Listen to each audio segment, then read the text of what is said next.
Hej og velkommen til sprogforståelsesopgaven af Mikkel Clod Præstholm, 1. C. Udarbejde en sætning, hvor minimum 6 forskellige ordklasser er repræsenteret. Forklar ordklassernes funktion, form og kendetegn i sætningen. Jeg svømmer med mine små badevinger, imens onkel Per hjælper til. Verbum, det er svømmer og hjælper. Det udtrykker handlingen. Substantivet er badevinger og onkel. Det betegner både væsener og genstande. Proprium er Per, da det er et egenavn, og det beskriver navne. Adjektiv er små. Det betegner egenskaber, kvalitet og kvantitet. Adverbium er til. Det anfører særlige omstændigheder ved udsagn.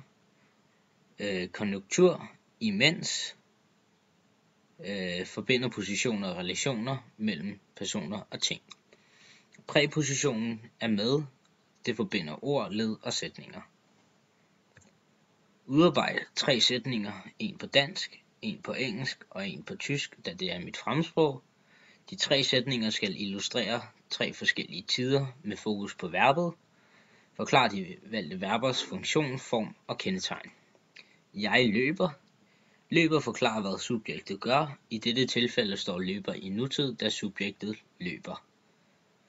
Det var den på dansk. Ich lief gestern, når løber, lauf på tysk, bliver datid på tysk, ændrer verbet sig til lief, som gør det forklarende, at verbet står i datid. Gestern, i går på tysk, forklarer også, at det foregår i datid. Det var den på tysk. Tomorrow I will run. Will beskriver ofte fremtid på engelsk. Samtidig gør tomorrow, at det er ude i fremtiden. Will run gør verbet til et fremtidsverbum. Udarbejde 2 sætninger, som skal analyseres. Sætning 1 skal indeholde minimum et subjekt, et verbaled, et enkelt verbaled, samt minimum et objekt og adverbialet. Jeg har valgt, han giver mig æblet, som han fandt over ved træet. Han er subjektet.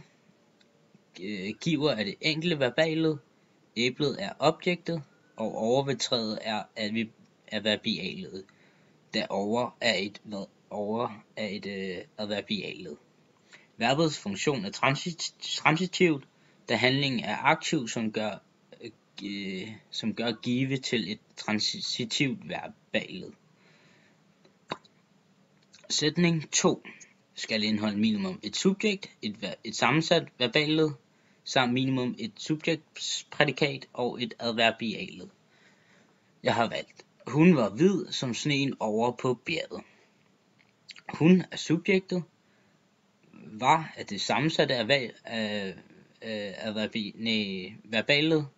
Hvid er subjektsprædikatet, og over på bjerget er adverbialet, da over igen er et adverbialet. Handlingen er igen aktiv, som gør verbialet til en transitiv funktion.